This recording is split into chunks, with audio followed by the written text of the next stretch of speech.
ইষ্টপ্রাণ দাদা ও মায়েদের প্রত্যেককেই জানাই আমার আনন্দিত জয়গুরু। আশা করি আপনারা ঠাকুরের দয়ায় বেশ ভালোই আছেন।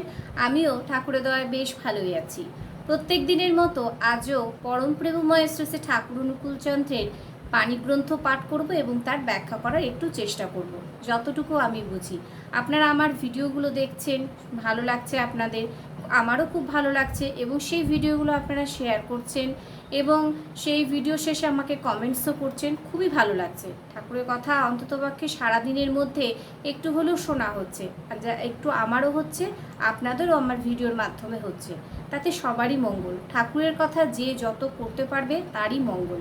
তো আজকেও বলি, ভিডিওটা স্কিপ না করে একটু পুরোটাই দেখবেন এবং শেষে আমাকে অবশ্যই কমেন্টস করে জানাবেন আমি যে বাণীপাঠ এবং ব্যাখ্যা করার চেষ্টা করি প্রত্যেক দিনই তা সঠিক হচ্ছে কিনা।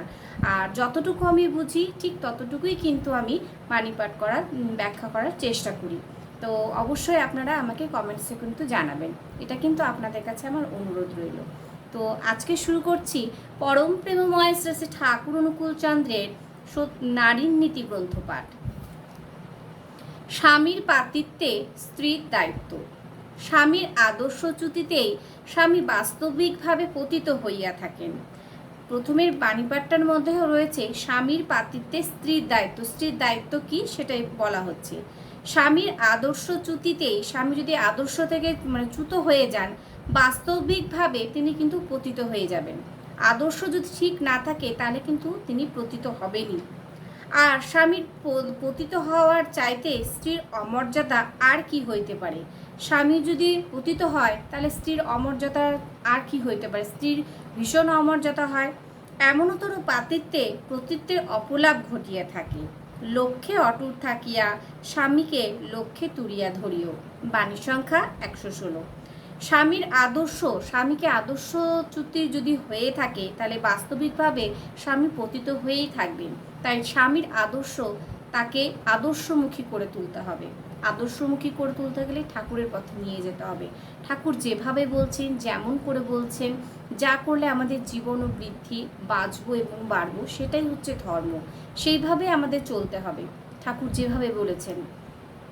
স্বামীর পতিত হওয়ার চাইতে স্বামী যদি পতিত হয়ে যায় তাহলে স্ত্রীর অমর্যাদা আর কিছু হতে পারে না, কারণ তাকে আদর্শতে সে ধরে রাখতে পারেনি। আজকে যদি আমরা স্বামীকে আদর্শতে ধরে রাখতে পারতাম তাহলে কিন্তু আর কোনো কষ্টও হতো না, আমরা সুন্দরভাবে থাকতে পারতাম। তাই ঠাকুর বলছেন স্বামীর পতিত হওয়ার চাইতে স্ত্রীর অমর্যাদা আর কি হইতে পারে।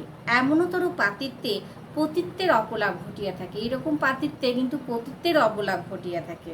লক্ষ্যে অটুট থাকিয়া, আমাকে এক জায়গায় লক্ষ্যে অটুট থাকতে হবে এবং স্বামীকে সেই লক্ষ্যেই পৌঁছাতে হবে, সেই লক্ষ্যেই তুলিয়া ধরতে হবে, যাতে স্বামী ভালো থাকেন, সুস্থ থাকেন এবং জীবন ও বৃদ্ধির সঙ্গে সুন্দরভাবে বেঁচে উঠতে পারেন, বেড়ে উঠতে পারেন।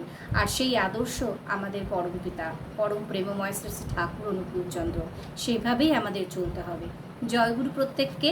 সবাই ভালো থাকবেন, সুস্থ থাকবেন, ঠাকুরকে মাথায় নিয়ে চলবেন। আর একটা কথা আপনাদের বলি, যদি ভিডিওটা ভালো লেগে থাকে তাহলে অবশ্যই শেয়ার করবেন এবং প্রত্যেকটা মানুষের কাছে যেন সেই ভিডিও পৌঁছে যায়, সেই কথাগুলো পৌঁছে যায়, ঠাকুরের কথাগুলো পৌঁছে যায়। প্রত্যেকটা মানুষ যাতে আমরা একসঙ্গে সুন্দরভাবে ঠাকুরের কাজ করতে পারি এবং নিজের জীবনে তা ফুটিয়ে তুলতে পারি, সেটাই সবাই লক্ষ্য রাখবেন। জয়গুরু। তো আবারও দেখা হচ্ছে পরবর্তী আরেকটি ভিডিও নিয়ে। ততক্ষণ আপনারা ভালো থাকবেন, সুস্থ থাকবেন, ঠাকুরকে মাথায় নিয়ে চলবেন। জয়গুরু।